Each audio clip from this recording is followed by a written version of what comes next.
নিত্যপণ্যের মূল্য বৃদ্ধির দৌড়ে হাঁপিয়ে উঠছেন ক্রেতা। এর মধ্যে ফের অস্থির ডিমের বাজার। এ বিষয়ে আরও জানাতে কুমিল্লা থেকে সরাসরি যোগ দিচ্ছেন আমাদের সহকর্মী জাহিদুর রহমান। জাহিদ, আজ ডিমের বাজার দর কেমন দেখছেন আমাদের জানাবেন।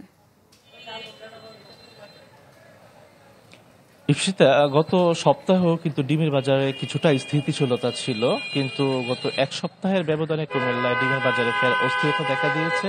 আমরা গতকালকে রাতে যখন ডিম ব্যবসায়ীদের সাথে কথা বলেছি কুমিল্লার চকবাজার এবং রাজগঞ্জ বাজারে, তারা আমাদেরকে যেটা বলছেন যে আপনার গত কয়েকদিন পূর্বে তীব্র যে দাবদাহ ছিল সেই সময় ডিমের যে উৎপাদন সেটা অনেকটা কমে গিয়েছিল, যে কারণে এর প্রভাব পড়েছে আপনার সাধারণ ভোক্তা পর্যায়ে এবং খুচরা বাজারে।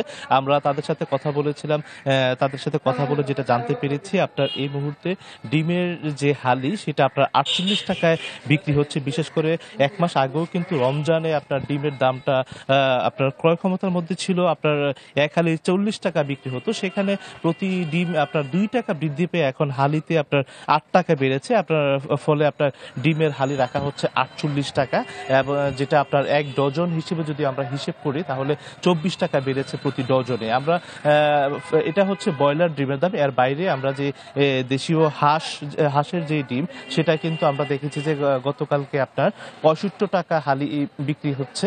তো ডিম ব্যবসায়ী যারা আছেন তারা তাদের যে সমস্যা সেটা বলছেন যে আপনার কেন্দ্রীয়ভাবে যে সিদ্ধান্ত নেওয়া হয় সে আলোকেই মূলত আপনার খামারিদের কাছ থেকে ডিম সংগ্রহ করে তাদের দোকানে এনে বিক্রি করা হয়ে থাকে, এবং হচ্ছে আপনার সাধারণ যারা ক্রেতা তারাও কিন্তু এটা নিয়ে বেশ অভিযোগ করেছেন এবং ডিম ব্যবসায়ীদের ক্ষোভ প্রকাশ করেছেন এবং বলছেন যে ডিমের দামটা যেন ক্রয় ক্ষমতার মধ্যে নিয়ে আসা হয়, এবং এটা এই মুহূর্তে দেশে কোনো সমস্যা না থাকলেও যারা ডিম ব্যবসায়ী তারা খুব ইচ্ছা করে এই দামটা বৃদ্ধি করছেন।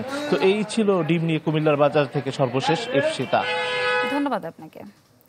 দর্শক, কুমিল্লা থেকে ডিমের বাজারের সম্পর্কে জানাচ্ছিলেন আমাদের সহকর্মী।